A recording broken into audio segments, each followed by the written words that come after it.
Hi Shraddha garu, myself Hemamalini here. So నా question straight అవి ఒకటే, అంటే ఇందాక అంతకు ముందు కూడా విశ్వక్ గారు చెప్పినప్పుడు నేను గతంలో ఒకసారి అడిగాను శ్రద్ధ గారిని, షీ రిజెక్టెడ్. నేను వెళ్ళినప్పుడు అప్పుడు యాక్సెప్ట్ చేయలేదు. ఇప్పుడు ఈ సినిమాలో ఆవిడ యాక్ట్ చేస్తున్నారు. ఎలా అనిపించింది, ఈ కిక్ ఎలా ఉందంటే 2 రోజులు కిక్ అనిపించిందని పొద్దున చెప్పారు. What was your feeling exactly? అప్పుడు రిజెక్ట్ చేశారు ఫలక్నామా దాస్ స్టోరీ తోటి, and again you are coming and doing with Vishwak. ఎలా అనిపించింది, అసలు గుర్తుందా?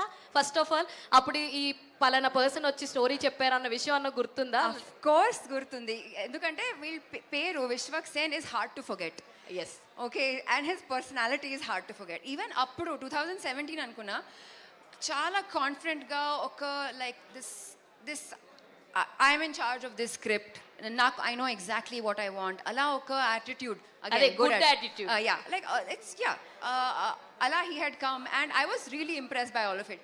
కానీ నాకు రీమేక్స్ చేసినప్పుడు నాకు కొంచెం భయం, because Angamaly diaries was a film that I really love, and అది మంచిగా తీస్తారా లేదా, అండ్ యూజువల్గా రీమేక్స్ చేసినప్పుడు నాకు నేను ఎలా లైక్ ఇంప్రొవైజ్ చేయొచ్చు ఈ క్యారెక్టర్ని, because it's already been done, it's already been loved, so what different can I do.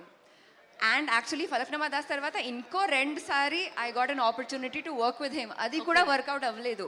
May know the cinemas ఏంటి? I won't talk about it. Okay, తెలుసు కదా నీకు. విశ్వక్ గారు, దేవ్ ఒక నిమిషం, క్వశ్చన్ కంప్లీట్ కాలేదు. But at the back of my mind I always knew, because I realized like he made that impression on me and I wanted to work with him. Adi ayindi. So actually Shraddha garu ఒక character చెయ్యాలి అంటే she is very choosy, until unless తన పాత్రకు ఒక ప్రాధాన్యత ఉంటే గానీ select చేసుకోదు అని చెప్పారు. మరి మెకానిక్ రాకీలో మీరు సెలెక్ట్ చేసుకున్నారంటేనే మీ పాత్రకి చాలా వెయిటేజ్ ఉందని చెప్పి అర్థమైపోయింది. సో వన్ వర్డ్ లో if you want to tell about your character అంటే ఏం చెప్తారు? I had fun playing Maya.